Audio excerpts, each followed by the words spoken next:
Well, there is still time left to draw up some of those New Year's resolutions. And no matter how big or small your goals are, it can be tough to actually stick with your plans. But we've got an expert here with us today to help you out. Dr. Gail Saltz is joining us live now. She's a clinical associate professor of psychiatry at New York Presbyterian Hospital. Doctor, thanks so much for spending your last day of 2025 with us.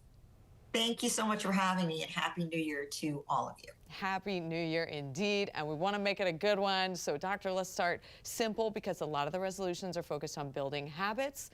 What's a good way mentally to actually change our habits?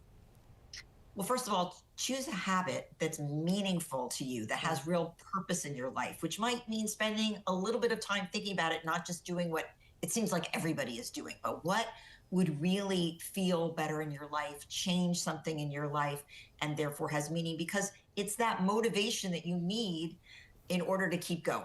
And next, break the steps down that it will take you to get there into bite-sized pieces, because people have a tendency to sort of launch into something.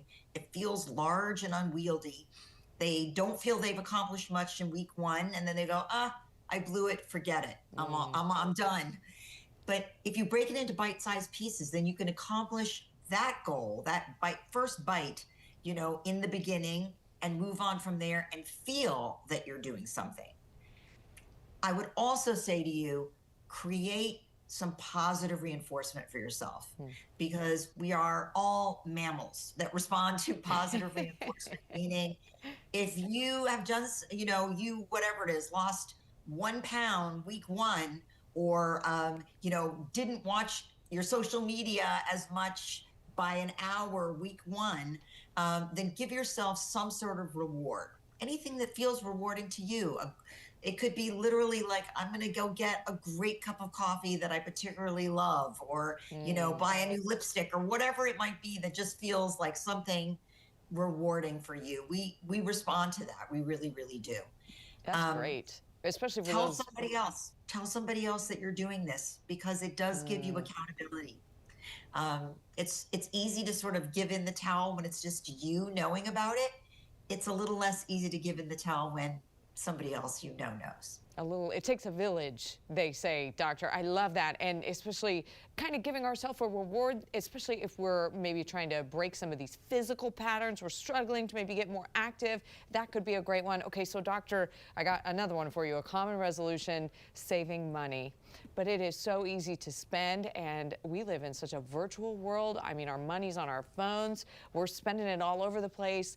With finances, any tips on how people can wrap their heads around knowing how much they're spending and how much they're saving? What's your advice? Yeah, it's really, this is hard, because just like it's hard in my field in mental health, you got to get really honest with yourself, which is hard to do.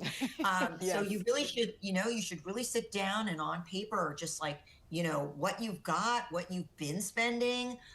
You really need real accounting to see and be honest with yourself about what's going on. I really advise people who are trying to do this to sort of get rid of almost all credit cards, anything where it's just easy to put it somewhere and have it not appear real, if you will. Getting rid of those things, looking at your subscriptions, what you can cut out of that just seems to go by, and you're like, oh, well, forgot that I even had that. Now it's renewing.